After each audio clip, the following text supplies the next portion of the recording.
broadcast now, and we are recording. We're live on Facebook and we're live on Zoom meeting. Good afternoon, gentlemen. Clinton, how are you? Hello. How are we?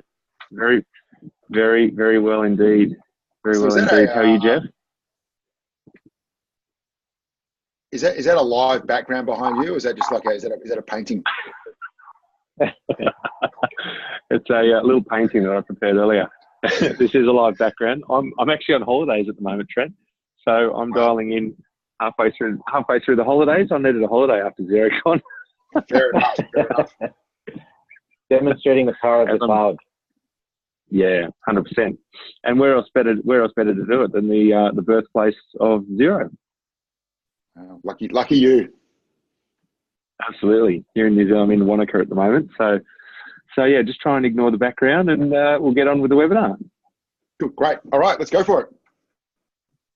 Good all right, stuff. So first of all, we wanted to thank you for taking the time to join us after what was another action-packed, memorable Xerocon.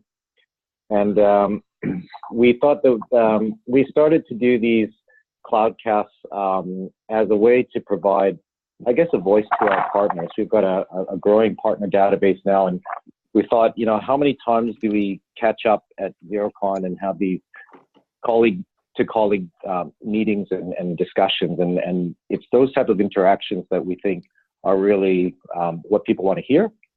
So we started to take on this format of doing these Cloudcasts that were really sort of unscripted and really just open discussions so that we could get real organic content out to our partners in terms of what's happening and what's really interesting in the community.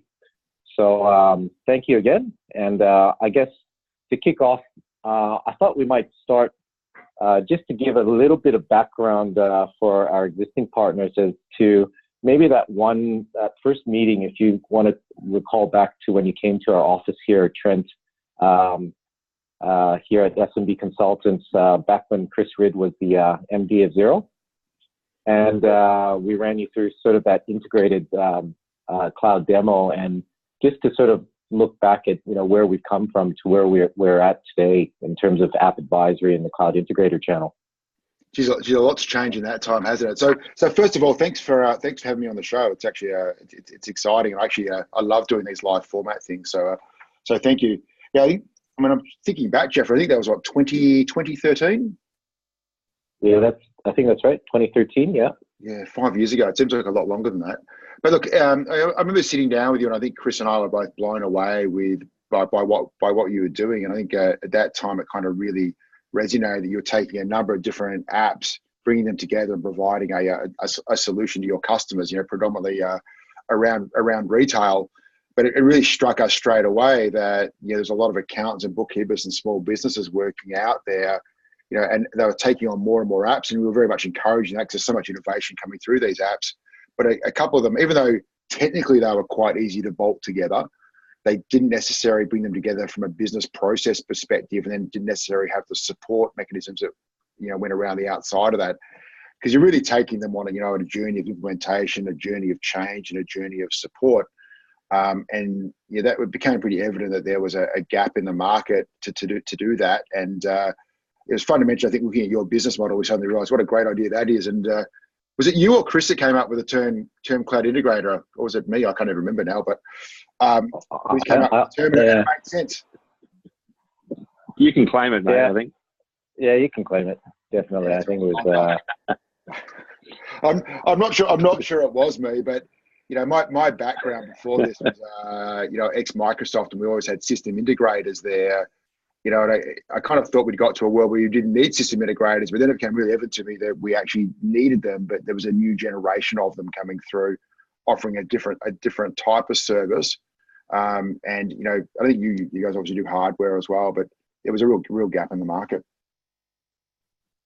Yeah, and I guess 5 years on now, we've been constantly trying to break new ground in terms of developing it, and we're seeing like 7 cloud integrators now at Xerocon, and the messaging that's transpired.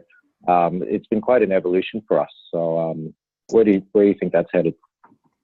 Look, I think there'll be more and more opportunities. One of the things I did a regional breakout session at Xerocon back Wednesday last week, and one of the things we looked at was we've been looking into our data around digitization, and does digitization lead to growth, to revenue growth, and to employment growth for small business? So I think there's always been this kind of view that digitization actually can actually destroy jobs, but the reality is all of our data shows it actually creates jobs and actually creates better economic conditions and growth.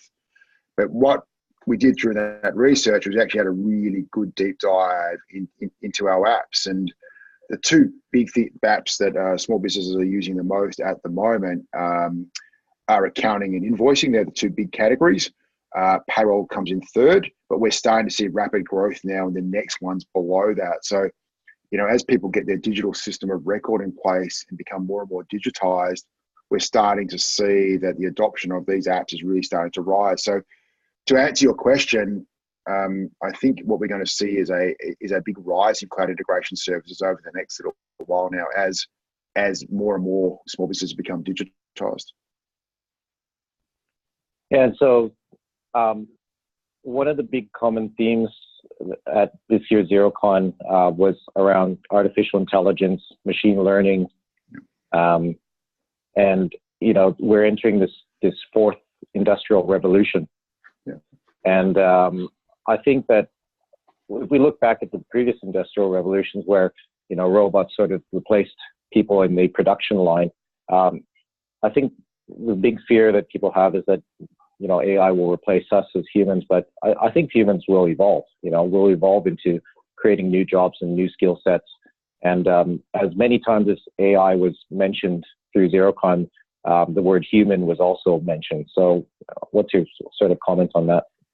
Yeah, so the overarching theme for Xerocon this year was humans at heart.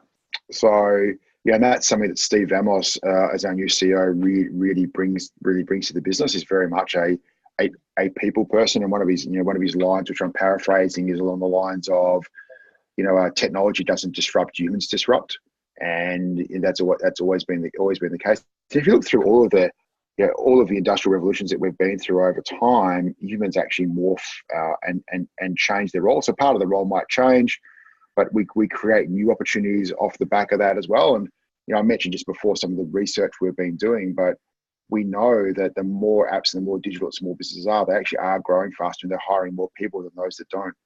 So it is actually growing and creating more opportunity, because a lot of this digitization actually removes things away from that they don't actually enjoy doing in the first place. So the average small business in Australia still spends 11 hours a week doing compliance. And if you can reduce that by half, they tend to either get back some more free time, or they put that time back into their business doing things that they actually love doing, and that can actually free them up to employ more people and to actually do more business. And we're actually seeing that come through the data. So we've got to be a little bit careful sometimes with terms like AI and machine learning. I love technical terms, but the tech industry has this nasty habit of creating scary terms sometimes, and they're generally not as scary as they actually sound. But we do have a bit of a nasty habit sometimes of doing that. No, I think you're right. And I think they sound scary because people automatically think, Terminator's coming. But really, in all reality, machine learning is already around us in many shapes and forms, like with the way that we get recommended favorite songs and favorite movies, and the way that, machine learning calculates the best route for us to get to work and navigate through traffic. So it's already around us. It's just we haven't really put our finger on it. And I absolutely agree with you that it's just going to sort of eliminate some of the tedious tasks that we don't need to be spending our time on, and we could be focusing our time on better things. Yeah, I think the best technology is the technology you don't see. Yeah, 100%. But I think it's an important thing to raise is that term that's bandied around a bit, which is digital transformation. And it's a really important part of the whole process when technology is being adopted into a business, that transformation process is being is part of the strategy. And I think it's not a matter of taking existing processes and just making them electronic. It's transforming the way that the business operates from a holistic perspective to maximise the efficiencies that technology can provide. Yeah, I think that's, we touched a little bit earlier on with the role of the cloud integrator, and that's a lot of what you guys do for your customers as well. Is it's always been, in my mind, it's always been people, process, technology in that order. I think going the other way around is dangerous. Technology won't solve all your problems. At the end of the day, if you don't get your people on the journey, you don't manage the change aspects, and if you just got to take your old systems and processes from a previous life and just digitize them, that's not necessarily actually going to improve anything. So you've got to look at it from very much a people, process, technology perspective. Yeah, I think, and I'll just jump in. Sorry, Jeff, I'll just add something in here as well for everybody, everyone that's listening. This is an interactive Cloudcast. We want questions. We want questions to be asked. So please feel free to utilise the Q&A tool that you see either down the bottom of the screen or the top of the screen, depending on the device that you're on. So fire your questions through, and I'm monitoring those as we're going. So if it's relevant to the discussion at the point that we're up to, we'll answer the question live, but we'll also have a bit of Q&A at the end. So please feel free to fire through any questions as they come up. Yeah, absolutely. Happy to answer any questions. Cool. Yeah, and so just talking a little bit about Steve Vamos, because that was also another really big introduction for Xero. Obviously, Chris, Rid, and Rod was sort of one legacy for Xero that sort of saw this massive growth, and now there's a new duo. And so tell me, now that you've spent some time with Steve and yourself, what sort of legacy do you think is in place for the two of you working together, taking Xero into this next sort of chapter? Yeah, look, so at the risk of being boring, I might go back in time a little bit. So I've actually known Steve since 2005. So when I 2005, when I was a little junior burger and when I first started out at Microsoft, that was my first year at Microsoft. I was working in a technical role at that point in time. So my background was very much around SQL Server and technology, and as a technical consultant. And when I sort of landed what at that time was my dream job at Microsoft, and we had our annual kickoff. And at that point in time, the managing director of Microsoft in Australia was Steve Vamos. So he actually didn't know who I was, and I hadn't actually met him at that time. But I was sitting in an audience of 700 people, and the MD was up the front, Steve, presenting away. And I was expecting to walk in there. It was our annual kickoff, and I thought he was going to talk about numbers and sales numbers and all these great what we were going to do. But he didn't. He actually talked about the community and the impact we could have on the community, and the role that Microsoft could actually play to make Australia a better place. And I sat there and I listened to him talking, and I thought, I want to do that job one day. I actually want to do that job. So how do I get to do that job? So to now actually be working for him directly, I'm massively fortunate. I've worked for two amazing leaders in my time. Both of them couldn't be more different. I've got Rod on one side, who is the ultimate entrepreneur, potentially probably the smartest person I've ever had the opportunity to meet. On the flip side, I've got Steve, who's also very, very smart, but in a different way, very people orientated, and very much the right person for this stage of the journey that's going to help us really get aligned and help us get focused on what's really important and what we should be working on for the next phase of the journey. So I've actually known Steve for a long time. So Steve's really, really strong at bringing in alignment. He's about making sure we're working on the right things at the right time. Yeah, it was definitely exciting to see how that transition was happening, and I think everybody was really pleased to see Rod back up on stage and address us in his keynote, and some of the key messaging he had about work-life balance and working on the business, not in the business. So how do you think how is that going to work in terms of how he remains? Obviously he's made it very clear he's not walking away from Xero. But what sort of role is he going to play working together with you and Steve? Yeah, so look, so first of all, I don't think we'll ever see another CEO of an accounting conference come up on stage with the background of Rage Against the Machine. I don't think that we'll ever see that ever again, and which is a shame, because I think I think it was pretty good, and it was definitely a bit of a highlight for me as well. It was pretty cool. So look, I think Rod was very clear the other day when he spoke. His passion and what he loves is innovation and technology. When you talk to Rod, and I've been very fortunate to spend a lot of one-on-one time with him. he's got this vision of 3, 5, 10 years out, like no one else I've ever met before. He's got this he knows where it's going, and you sit there and you listen to him and you kind of think, it's not going to go there. And if I actually replay the conversations from 3 years ago, we're basically exactly where he said we were going to be. And he's got this ability to actually look out into the future. And that's what he loves doing. He said by his own admission, he's not, he doesn't love all the other aspects of being a CEO or, all the organizational elements. He doesn't love doing that stuff. But Steve loves doing that. So the combination of the two together is absolutely fantastic. So it really frees Rod up to still be really actively engaged in not so much our product roadmap, so much more our innovation. So where are we heading from an innovation perspective? And he's still got a really active role playing out that future. But a lot of that was already mapped out before he stepped away from the CEO role. So he'd already stepped out where we were heading. So now our teams it's about our teams executing against that to make sure we actually realize that dream and the potential. Yeah, and so one of those goals, I think, was to sort of increase how financial lending is made available to businesses. And I think definitely on the way to executing that. One of the features that was announced was the bank feeds API. You want to talk a little bit about what sort of impact that's going to have in terms of achieving that goal?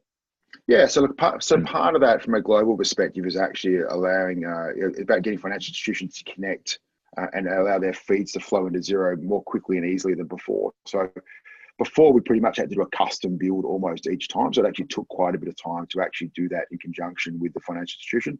Through this standardized API, we can bring that time down dramatically. So we've actually got a set of standards that we can build against, and we're actually able to do it much quicker. So, in Australia, we partner already with over 106 financial institutions. So we've gone through that process. But of course, we want to do that right around the world, because we know it's still the number one killer feature that we have is bringing direct bank feed information into the general ledger, into the accounting system of record. Because small businesses, they're still their biggest challenge is staying on top of their cash position. So it's super important that we get that place. So the quicker we can do that, the quicker we can help more small businesses understand their cash position. I think a part of that, a part of the reasoning for the API to help with the uptake of bank feeds in the US, because I understand that the US banking system is very different to what we have here in Australia and in New Zealand. So does that play a role? Yeah, absolutely plays a role. Because if you look at the US market, they've got thousands of financial institutions, so it's very fragmented. So it's more about creating a standard over there as well. And they're quite a few years behind us as well in terms of integrating banks and the financial system of record. But we're definitely on the journey. We're partnering with a number of banks already over there. But this will actually definitely help accelerate that. One of the interesting things was when Tyro announced their bank, their growth funding, and the way that they were able to sort of proactively offer funding and pay it back through the charges that went through the FPOS terminal. Do you think that that's something else that will be sort of taken up by the other banks when those feeds are more readily available? Look, it's hard to know. It's hard for me to speak on behalf of the products that the banking. What I could say at a high level is that we know that getting either working capital or funding for growth, I mean, they're quite different things, but also the same. It's quite hard for a small business at the moment, and there's a lot of friction involved in that process. And especially trying to get funding for overall growth normally requires some sort of asset protection or asset security as well, whether that be their personal home, whatever it might be. So we're working with a number of lenders already. So we talked a lot about NAB or NAB at Xerocon this year. But we're already doing work with them with a product called QuickBiz, where a small business owner always in control of their data, can choose to share data with the bank to help make a decision around lending. And we're definitely seeing that start to grow now, where they can start to make a digital decision. So we'll see. I think we'll see more and more of those open up over time, because based on the numbers we've seen, there's anywhere between sort of $60 to $100 billion of unmet lending opportunity for small business just in Australia alone. So it's a significant opportunity, but it's how do you actually help the lenders better connect to small business and also better give them more information to be able to help to make a better, quicker decision. And harder, isn't it? Sorry, Clinton, I missed that. Just touch. It's all about that data, isn't it? Getting the true and accurate data. Yeah, it is. And I think one of the great things about the environment with Xero is that it's always with the small business owner in control. So subscribers always control their data, but the data is really, really clean. So we can actually see where that's come from. We know if it's come from beautiful electronic transactions. So think about the data coming from banks. That data hasn't been touched by human hands. It finds its way in. Machine learning sits over the top of that and codes what it can. And the transactions that actually need additional help, their accountant or bookkeeper helps them do that. So you've got this really clean set of data that they can then choose to share as well. And if they're choosing to share it, then the bank's got a bit more confidence as well that that data is nice and clean. Yeah, and just touching on NAB, you mentioned that. I understand that you announced the ability to pay bills from within Xero directly through NAB. Is that right? Correct. Yeah. So that's it's in beta at the moment. Yeah, that'll be fantastic. I'm sure a lot of banks will follow suit as well. Yeah, look, it's just another step of removing more friction out of the process. So if you think about all the relationships a small business has to have, the big ones for them are banks, government, their customers and their suppliers.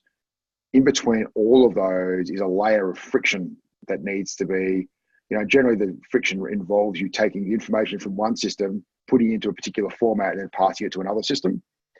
And any time we can remove some of that friction of the processes between those entities, it really allows them to give some time back, but not just time back, it also helps speed up the process as well.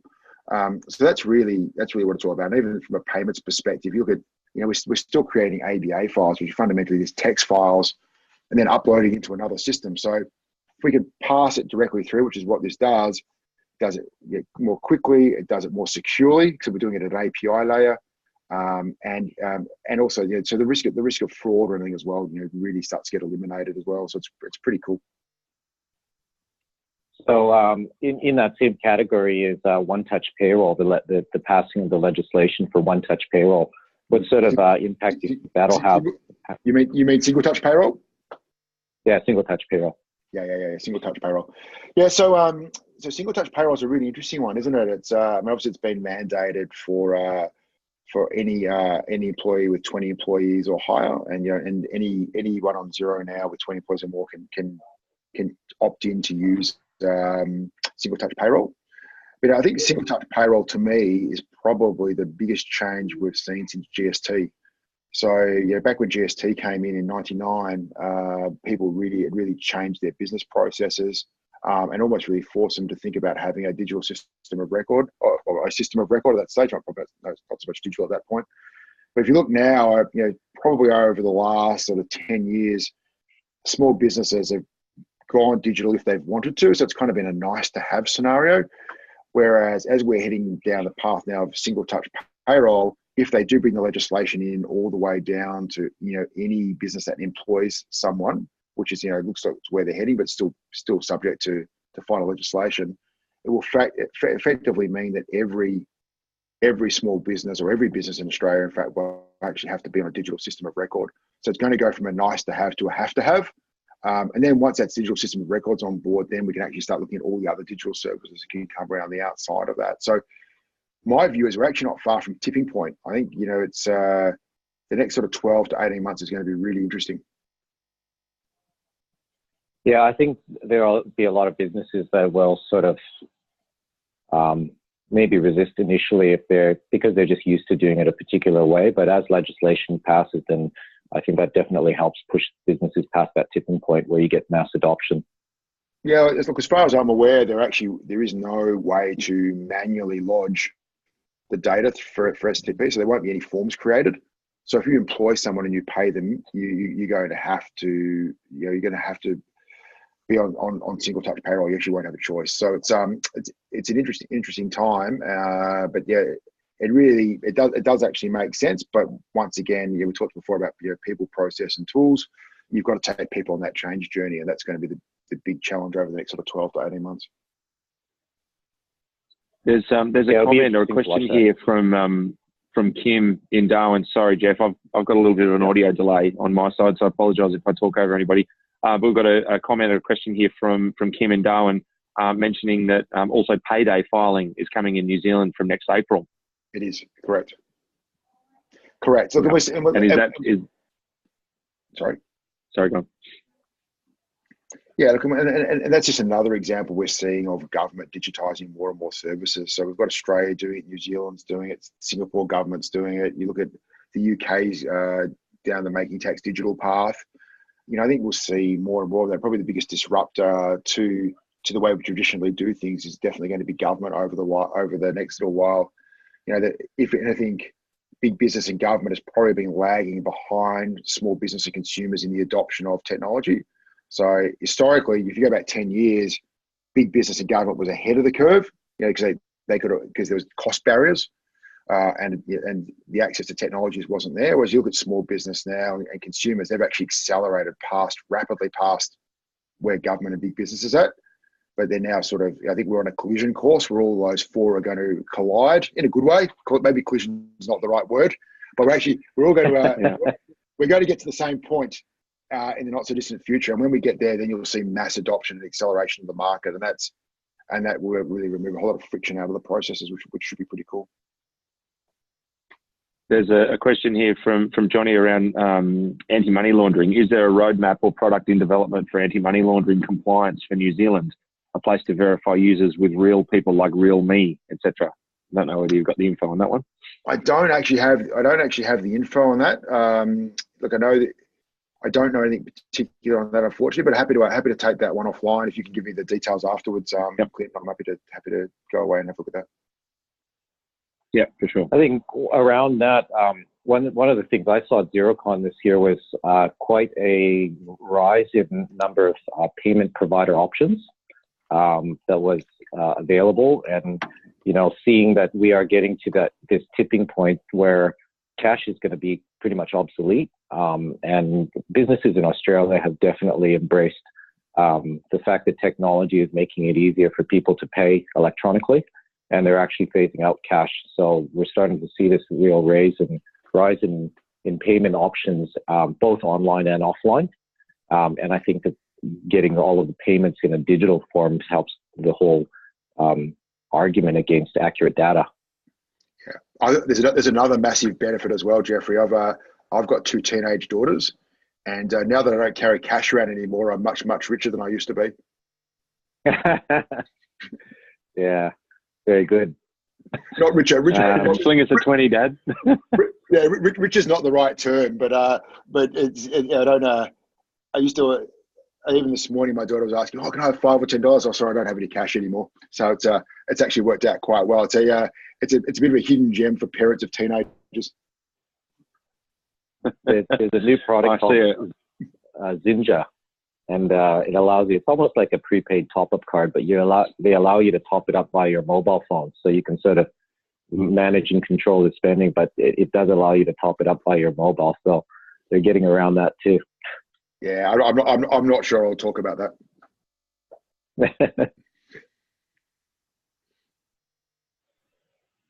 All right, there's a bit of an elephant in the room we should address as well before we get into the further discussion about Xerocon. Any comments about yesterday's Xero outage?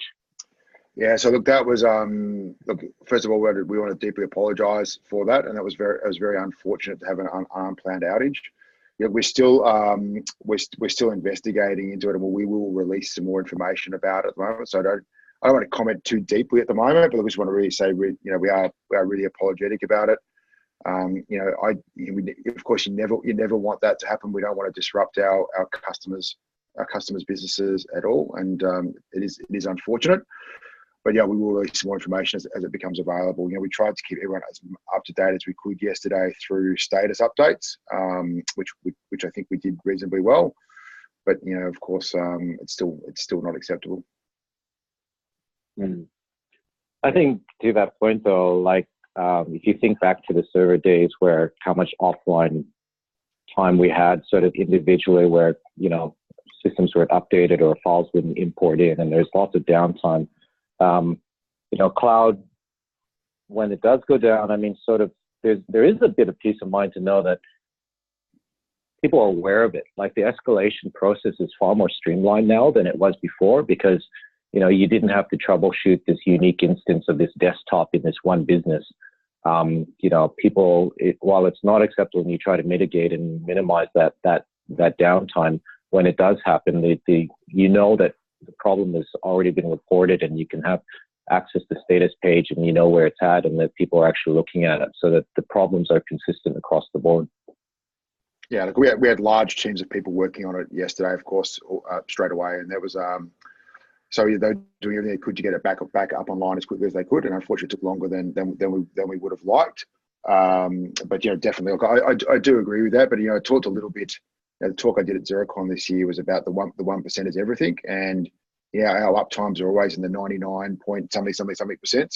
But it's people that remember you for the last 1%, and we've always got to be striving for 100%, and that's internally we're always doing that. So of course it doesn't. It hurts us deeply when it happens. Of course, it impacts our customers much more than it actually impacts us. But we were still actively working as hard as we could last night to get it back online as quickly as we could. Absolutely. Let's talk a little bit about some of the keynotes in Xerocon and some of the main takeaways. I mean, from our perspective, for us, it's a bit of a challenge because we were exhibiting at the same time. And we try to take in as much of the show as we can, but we're also exhibiting. So the one that we definitely attended was the talk from Nick Holsworth with recommending apps. And there was the attendance was overflowing. So there was quite a bit of interest in that segment. What are your comments around that particular keynote? So I actually missed that one. So unfortunately, I was I got dragged into a media interview, but I did get a lot of positive feedback, and I did hear that it was overflowing, which is fantastic to see for the ecosystem. I think I talked a little bit about this before. There's two sort of killer apps for small business are definitely accounting and invoicing, followed closely by payroll. But now they've got those foundations in place. They're now looking at what else they can do in their business. So what are the next steps after that? So they now realize how easy it is to bring these other apps in. So, and even from the accounting and bookkeeping industry, we're seeing massive interest at the moment into what's happening. Because the amount of innovation is just enormous. I think there's, at last count, there's over 50,000 external developers around the outside of Xero registered now developing innovation for small business. That's just innovation at scale, which is just enormous. And the example I quite often use is, and Jeff, you'll know these numbers much better than I will, but back in 2007 when the iPhone first came out and then the App Store was released, the first release had 500 apps in it. There's now over 2.1 million apps in there. So the amount of innovation going on around the outside of the iPhone, I think there's 4 million on Android. So they're quite astounding numbers. But that's when you build a platform, which is very much what Xero is, and you have this open environment around it, and it invites people to create all this innovation around the outside. And there's no way known we could actually develop that ourselves. We just couldn't keep up with it. And you can't be a specialist in everything. So we're now starting to see people really wake up to this and go, what? There's so much. There's basically almost an app for everything in small business now. And I think this is one of the reasons why we've seen small business technology adoption accelerate so far past big business and government now, just because of the access and the barriers to entry is so much lower than they used to be, that it's enormous. So great to see it so well attended. And in fact, we probably could have run that session in a room twice that size. I think I think each one had a capacity for between 800 to 1,000. So it's a big session. Yeah, I think it was, from my perspective, really exciting to see because there's been a big education piece in trying to, I guess, explain to people what choices they have. That there's a bigger push for partners to start thinking about app advisory and what they should be doing. And one of the things that I always think about is that from a partner's point of view, there's probably a good set of apps that they'll feel comfortable recommending that extends that core functionality of accounting and payroll and invoicing. And then what are the next steps of apps that they're using to recommend to their clients, or either to make their own practice more efficient.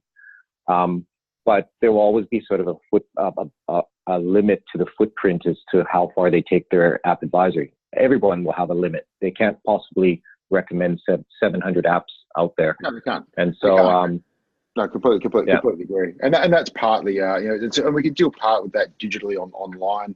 But the other way is actually to talk to experts like yourselves as well, who actually specialize in a particular industry, and what do your options look like in that particular industry, and how might they be bundled together to actually come up with the best solution.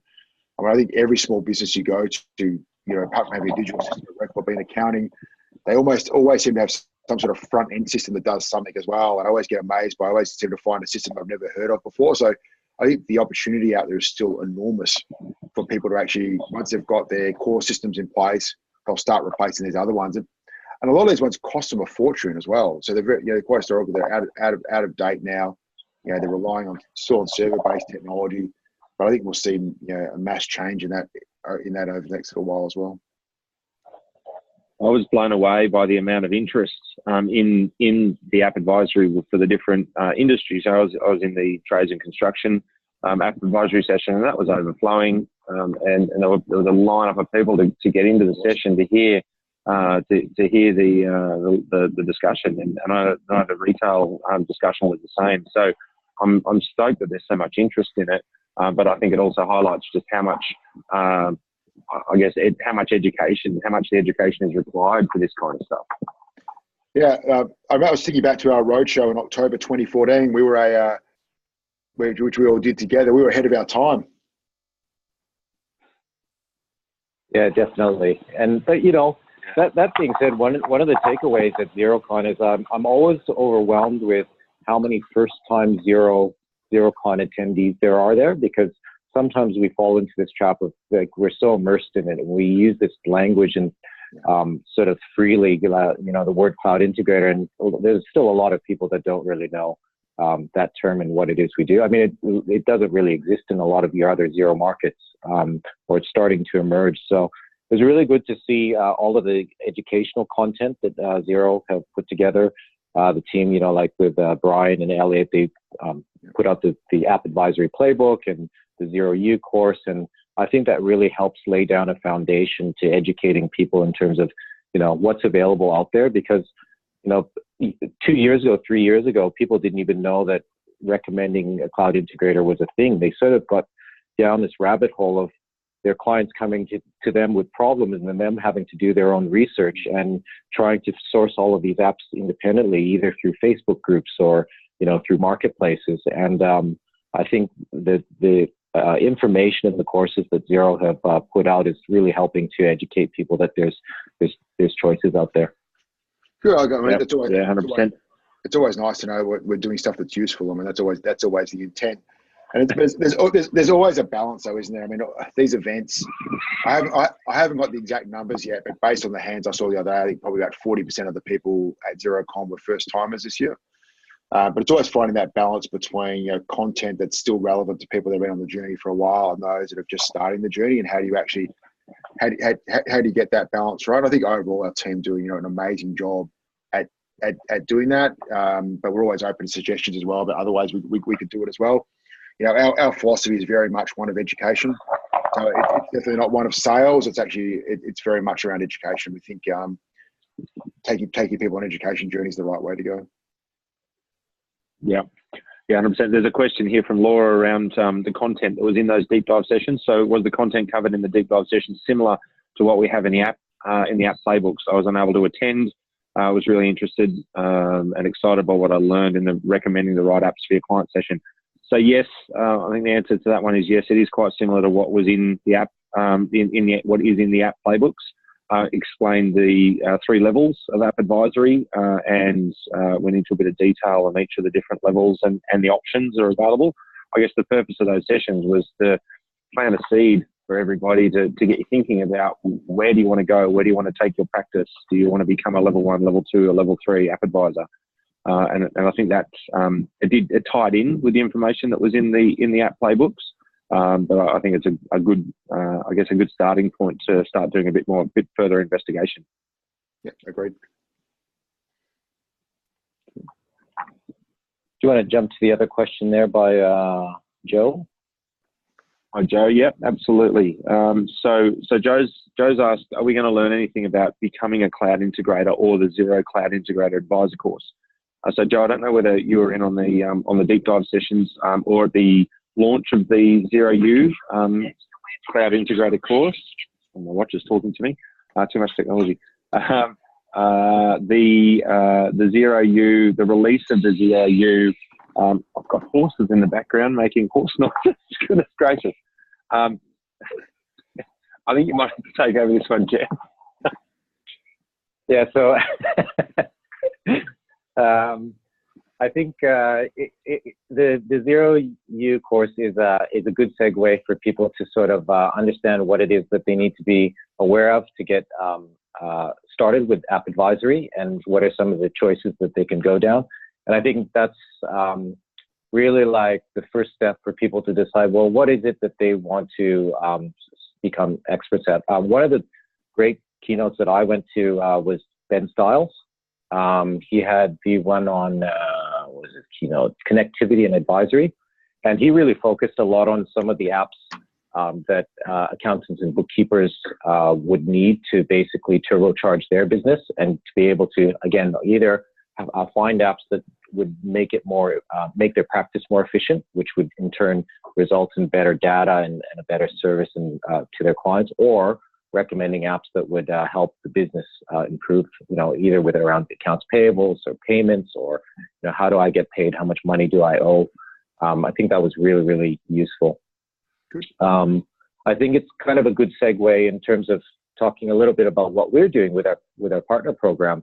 As you said, Trent, the Cloud Integrator channel is something that has been something we've been chipping away with and breaking new ground, and sort of writing our destiny as we go along. And one of the things that I think we decided to create Cloud-Integration.Partners last year, because we thought it was a good way to combine what Clinton and I were doing in separate verticals to make it easier for bookkeepers and accountants to find the right consultant.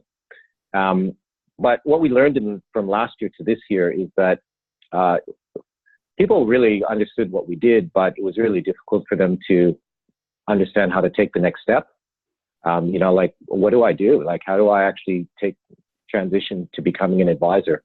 So one of the things, to answer Joe's question about becoming a cloud integrator or becoming an advisor, is that we're having these certification camps that are coming up, which really sort of take the education to partners to the next level, trying to help them along taking that first step in becoming an advisor, and actually providing them with hands-on training. So we would encourage people, if they're wanting to go down that path and wanting to learn more about how to become an advisor, that they participate and come join us at a cert camp.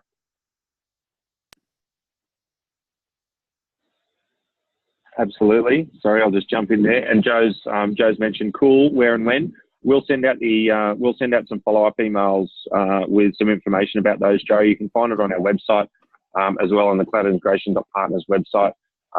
There's in the menu, there's information there about the certification camps, but we'll send out some information to everybody. And to answer Nicole's question, is Clinton preparing for the App Advisory certification camp right now? Is he setting up the tents? Yeah, I might set up a couple of tents, although it might be a bit difficult because it's raining and it's about 4 degrees here, so I don't know that I really want to be in a tent at the moment. One of the interesting tools that was brought up that some partners know about but may not have had a chance to look at yet is in Xero Explorer, the ability for them to see sort of what sort of industry types their clients work within. It's interesting, when we saw that feature released, Trent, for us as cloud integrators, our eyes lit up, because we went, man, this information is absolutely gold to us. I mean, if we could sort of identify which clients were in which vertical and what apps were connected to those businesses, that would be really useful information. And for some of the partners, that connecting those dots may not have crossed their minds yet, but where do you think that sort of plays a role in terms of the tools that Xero is building to make it easier for partners to go down this path of App Advisory? Yeah, because I think so Xero HQ as we build it out will allow our partners to get more and more insights about what's actually happening within their businesses or practices. I think it's going to be an interchangeable term. So obviously you mentioned the one by industry. We're also looking at what bank accounts are getting used across there as well, and over time we can actually start looking at a whole host of our career. But it's really about just providing them with more insight than they've had previously. And look, I agree. I love the one around industry as well, because it appeared that a lot of them actually didn't really know what industry or all their clients were working on. Some have very specialization areas, and some of them get a little bit surprised when they see how many retail customers they actually have and really realize that. So I'm glad you really liked it, because it's always one of the great things about when you release something. It's always nice that someone loves it. It definitely makes our software engineers smile. Yeah, I mean, for us, when we looked at it, we were surprised at what the top apps that were connected from our clients. It was quite a surprise to us, and it really opened up what opportunities there were in terms of going out to our existing customers and what apps we needed to recommend, or what areas that maybe they're not utilizing. Like if we had lots of businesses that didn't have connected apps. I mean, one of the stats that I think was really surprising to me was the number of businesses. There was a stat that was put up that 30% of businesses that are using connected apps are more likely to grow and succeed, I think, if I'm not misquoting. But the actual number of apps that are actually connected was quite low. From my perspective as a cloud integrator, the number of apps that are connected is quite high, but the industry average was still very, very low. Yeah, so from an industry perspective, it is still very low, and we touched on this earlier, but I think it's the foundational apps that are still getting put in place. So there's still people on that journey for the early ones. The accounting, the invoicing, payroll, marketing. After marketing becomes operations, and then sort of operations and planning. So we're sort of getting to that operations layer now. So once they've got the accounting, invoicing, payroll in place, they'll then start heading into those other areas. Interesting enough, we've been having a bit of a look at some insights across our data recently to actually have a bit of a look at what actually is really happening in terms of digitization. So I think there's always kind of a bit of a view that digitization actually, if digitization has the risk of reducing employment, but it's actually quite the opposite. So what we had to look at was right across our systems about and comparing small businesses that use no apps compared to small businesses that use at least one app. And the ones that used one app, their full-time employment growth is actually 2.2 percentage points higher than those that use no apps. So they're actually employing more people, and they're also growing faster as well. So their revenue growth is actually 1.9% higher for those that use at least one app compared to those that use no apps. So it's quite so digitization by that measure actually leads to better revenue growth and more employment. I think that's very, very relevant within the trades and construction industry, because we see it all the time where we set a business up with a system, with some technology, and it gives them so much more control and visibility over the business and allows them to grow. So we see it constantly where people come to us with 2 or 3 staff, and before you know it, they've got 5 staff, 10 staff, and they've got the tools that they needed to enable them to run the business the way that it should be run. So I think it'd be great to see some stats on trades and construction and what that growth looks like. It's funny you say that, actually, mate, because I've just been having a little bit of work done on our house in the yard recently, and I was watching them work there, and at the risk of telling stories from my own house, but it really resonated true what you said, because they during the day they suddenly realise they don't have a tool, or they haven't got this, or they haven't got that, so they all whip off. They whip off to Bunnings down the road. They buy things, and there's just piles of receipts just appearing on my front porch. And I don't know if they ever get back to the owner of the business or they don't. But it was just a schmozzle. And then eventually an invoice comes out. They weren't on Xero when they started. By the time they finished, they were on Xero. I actually took them on that journey.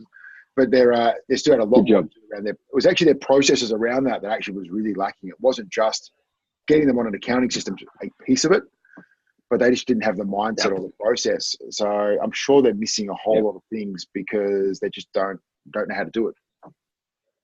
So I gave them your details, by the way, as well. So they haven't contacted you yet. Let me know. Perfect, thank you. There's a couple more questions that are coming through as well. Yeah, I don't know if we want to run through those now, Jeff. Yeah, go ahead. So question from Johnny, is there somewhere in Xero where it shows what apps are in use by yourself? I'm not quite sure I understand the question there. What apps are in use by yourself? You might just want to expand on that one a little bit more for us, Johnny. I don't know whether with Xero HQ, we're able to see the apps that the individual businesses that you're connected to have connected, but I'm not sure about by yourself, by your business. Oh, right. So apps that that you as the advisor have connected on the business's behalf. I don't know that we've got that information. Could you at an individual subscriber level? Can you see it in settings, or is it? I'm not sure. We'll find out. We can find out. Yeah, I might have to get a bit more information. We'll include that in the other messages, Johnny. I may not be the right person to answer that. I might need someone who actually knows what they're talking about. Yep. Perfect. And there's another question there about just going back to what we're talking about with the certification camps. What about online camps? We're far from capital cities. So yeah, there's been a lot of questions about running some online camps or running some camps in regional areas. So we're starting with Sydney, Melbourne, and Brisbane, and we'll be certainly looking at expanding those to an online session, and also looking at or in discussions at the moment about doing some stuff in New Zealand. Hence why I'm here in New Zealand doing a bit of reconnaissance work. That's my story, and I'm sticking to it. In registering interest in another city other than Sydney, Melbourne, Brisbane, they can go to our Cloudintegration.Partners site, go to the register button, re-register even if you're an existing partner, and we've added a question in there, would you like to attend a certification camp? And you can choose another city, and we're going to collect all the interest, and if we see that there's enough interest to hold another certification camp in another city, then we'll organize to do that. Great. Okay. Do you want to talk a little bit about the HubDoc acquisition? We didn't really touch on that one yet. That was quite a big announcement. Yeah, absolutely. So we can definitely talk about that. So, we obviously we made the announcement that we have acquired HubDoc, which has really accelerated in terms of data and document automation. So, I think the first, if you look at all the information that flows into an accounting system, so most the information that mainly flows into a small business accounting system either comes from a bank or from their suppliers. They're the two big things that actually flow in. So, really what HubDoc helps us to do and accelerate is actually that ingesting all of that information from suppliers. We've been doing a bit of work on that with Xero Connect previously, so we do that with recent Caltex. But this allows us to actually really accelerate our roadmap around code-free accounting. So, imagine a day where you don't have to key any of this data in; it just flows in automatically. It's already coded and it's just sitting there ready to go. So it's about taking away that pain point of keying all this information into your systems and really automating that end-to-end flow. So if you can sort of see where it's going, we talked a little bit about NAB earlier, but you've got these transactions coming beautifully in digitally, and then you've got this ability to actually pay them and flow them out digitally the other way out of the system. So in effect, you're just removing all that friction from the process, from your suppliers, all the way through to paying them. So it's a real end-to-end workflow. So really excited to have HubDoc on board. They're very much on brand with us as well, but they'll help us accelerate our roadmap around code-free accounting. Yeah, it was really good to see that. I met Jamie from HubDoc a couple of years ago when I did a roundtable session with Andy Lark at, were you at that one? At the, yeah, I was. Yeah, that's right. And I remember meeting him for the first time, and the company's just done leaps and bounds since that first time I met him. So very happy for the guys at HubDoc. Congratulations. And so without the free service, it's just going to be incorporated into Xero.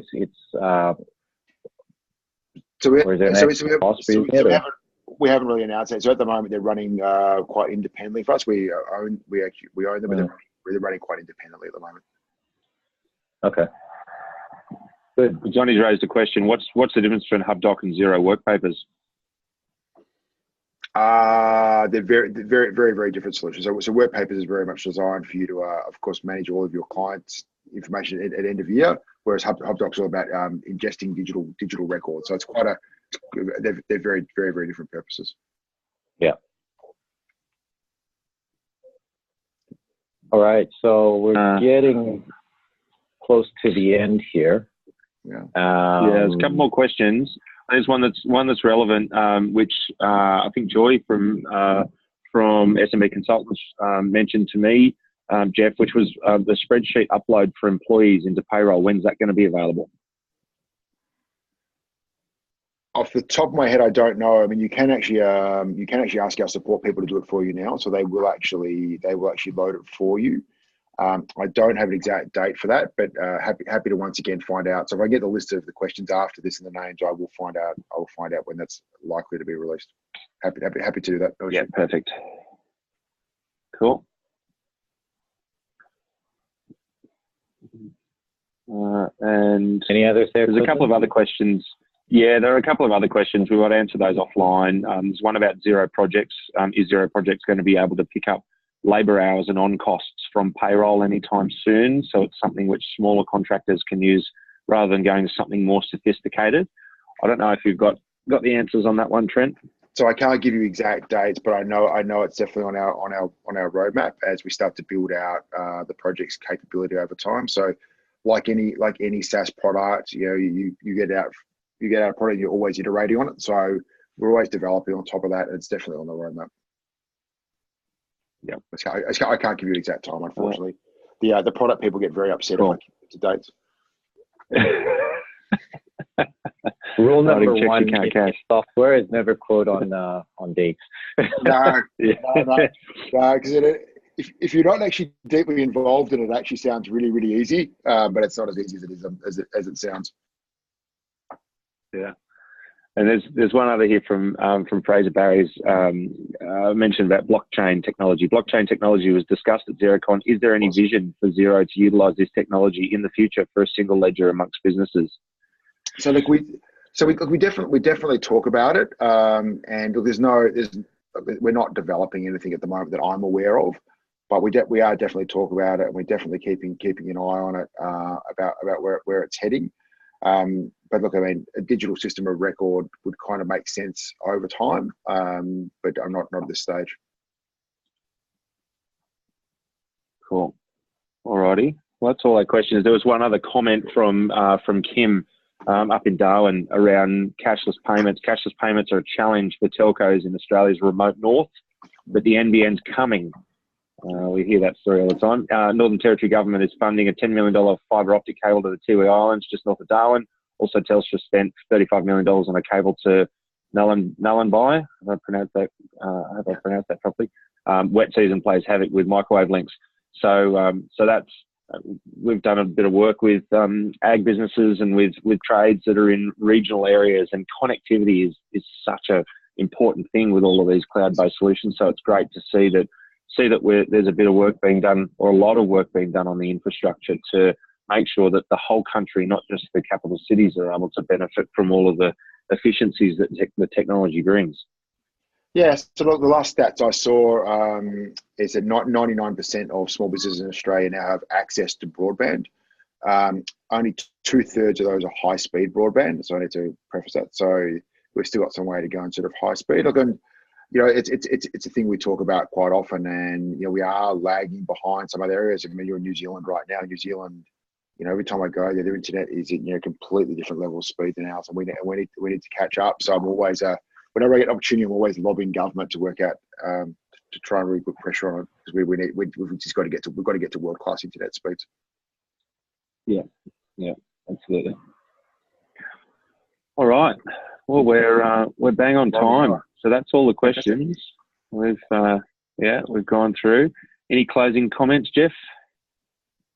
Firstly, I just want to thank you, Trent, for taking the time to chat to us. I think it's amazing that you can take time out and be so accessible and answer these questions. I know you're very, very busy, and we really, really appreciate you taking the time. This is a new platform for us. We really want to get more guests on board where people can sort of hear this sort of organic discussion. We think there's a lot of value in having these sort of offline discussions as opposed to everything sort of being premeditated and canned responses. So thank you very much for making yourself available.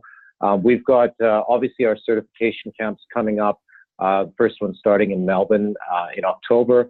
There still are a few early bird tickets. You can get $100 off from a Xerocon special if you wander over to our site. It's at Cloudintegration.Partners /certification camps. So we hope to see you there, and stay tuned in for our next installment of Cloudcast, where we're going to look to bring in another guest, bring in more content. Oh, thank you so much for having me. Thank you so much for having me on as well. It's been really enjoyable. I actually completely agree with you, Jeffrey. I hate canned responses. I'd much rather do this and just have a chat. Nothing to hide. So I'd much rather have a discussion and people to ask any questions they want to ask. It's a much better way to operate. Great. I think it's some new media. Thank you, Trent. Yeah, I agree. It really is. All right. No worries. All right, with that, we better get over and out. So thank you so much. Enjoy New Zealand. Thanks very much, Trent. Thank you, Jeff. Okay. Thanks, everybody. Bye. Cheers. Bye.